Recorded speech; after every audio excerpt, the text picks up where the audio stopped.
Nah, selain Cece ngenalin alat musik buat pencaigalnya, Cece juga ngeliatin kan anak-anak lagi rehab paguron ya, karena usianya udah mulai 2 tahun.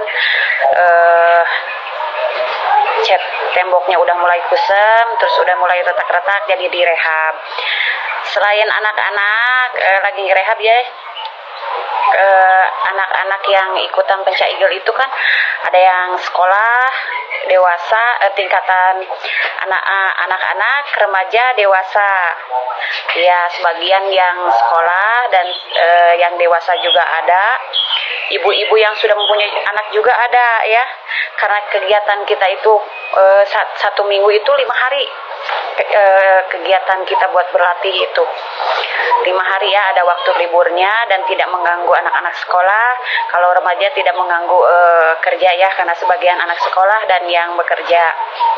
Ibu-ibu juga ada. Kita itu kalau latihan tiap hari ada waktunya dan itu tidak terlalu lama ya. Yang penting kita tidak mengganggu waktu belajar dan waktu bekerja anak-anak. Nah, selain itu kita kan masih tahapan belajar ya, tapi alhamdulillah kita juga pernah ikut tarung juga ya bersama paguron-paguron yang lain di kecamatan Kota Bandung gitu kan ya, kecamatan Kota Bandung. Kita mempunyai 4 piala dan 1 penghargaan dari Bapak Kodim sekecamatan Kabupaten Bandung Kutawaringin. Iya. Alhamdulillah ya, walaupun kita masih tahap belajar, udah dapat piala 4 sama penghargaan dari Bapak Kodim. Nah, karena ada corona gitu kan ya, karena kita ada musibah corona, seharusnya di tahun ini kita itu ningkat ke kabupaten ya, ke kabupaten. Cuman kita ada musibah corona, jadi kita libur dulu ya, tapi mudah-mudahan karena sebagian sekarang kan sudah menjalani vaksin ya, mudah-mudahan musibah corona ini cepat berlalu, cepat berakhir, amin, amin guys.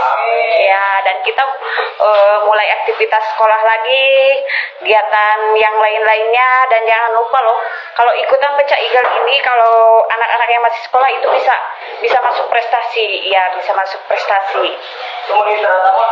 Nah, itu semacam kegiatan di hari Minggu ini ya. Jangan lupa subscribe, like, comment, and share. Jangan lupa diisi di kolom komentar dan tekan tombol loncengnya. Bye-bye.